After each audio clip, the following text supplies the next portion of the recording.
José de Rap Granny.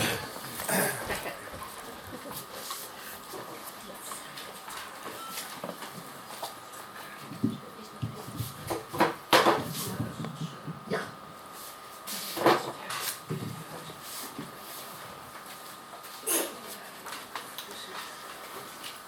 Want de wereld staat op zijn kop. Wanneer ik 's avonds het nieuws bekijk, bezwijk ik haast onder de vele ellendige berichten, wil niet zwichten voor een wegzetten hiervan, wil op de hoogte blijven, wil hierover schrijven. Want de wereld staat op zijn kop. De wereld staat in brand. Het ene na het andere land wordt weggemaaid en haat wordt er gezaaid. Alleen nog brokken beton, de zon is al lang ondergegaan. De aarde heeft op vele fronten, lonten worden ontstoken. De aarde beeft op vele fronten, lonten worden ontstoken, voor kogels weggedoken. Er wordt niet meer geleefd in vrede. Er wordt gestreden om macht, de wacht wordt aangezegd. En het politieke gebeuren, weinig mooie kleuren, trekken hun scheuren open en lopen dan weg. Verbale helden die schelden naar elkaar. Met veel lef en weinig besef waar het eigenlijk in dit leven om gaat. Maar deze Granny hoopt op betere tijden. Minder lijden voor vele volkeren. Geen dolken gestoken, geen messen getrokken, geen verbaal geweld waardoor een ander wordt geveld. Een samenleving die elkaar meer en meer verdraagt. Dat is waar deze Granny al rappend om vraagt. Yes.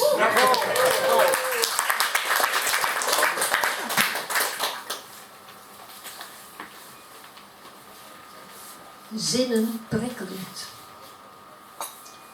Haar zinnen gezet op, gaat ze met een verliefde kop zich vergewissen van enkele uitzinnige kissen, of wordt het een dissen, zoals bij vorige avonturen die niet lang mochten duren. Ze koos voor foute vrienden die haar beminden, maar vaak eindigde dit weer in zinloos geweld, waardoor het met haar weer slecht was gesteld. Maar nu is ze op weg naar niet zomaar een minnaar. Dit is niet alleen je zinnen verzetten. Hij zal haar niet beletten te geloven in duurzaamheid. Na een onzinnige tijd gaat ze zich nu bezinnen op. Geen zinsbegoochelingen meer en niet meer goed fout. Dit is iemand die van haar houdt. Dit is een andere realiteit. Hiervan krijgt ze geen spijt. Dit is een zinvolle relatie. Die zal blijven duren. Niet meer in de luren wordt gelegd. Niet meer het moeten bezuren. Niet meer een verduren. Dit is een ander verhaal. Dit is het helemaal.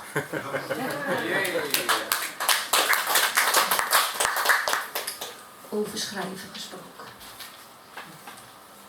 Nee, niet weer. Nee, niet weer een schrijven over verlaten, over we moeten eens praten, over uit elkaar, of over de dood, dat is zo groot, zo definitief.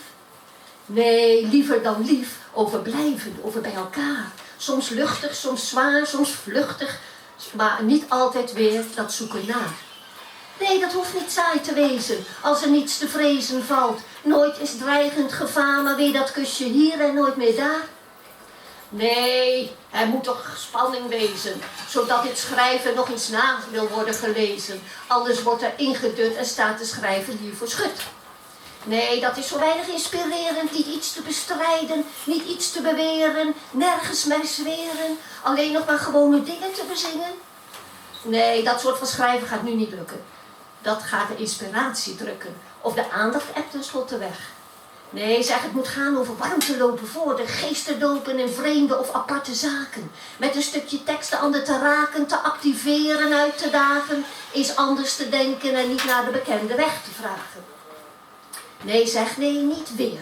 Deze schrijver gaat er een eind aan breien. Voordat de heien en de zijen of de hennen, nou dat woord moet ik nog wel even wennen, toch nog de kroeg uitlopen, bezopen door het tot zich nemen van zoveel zinnen.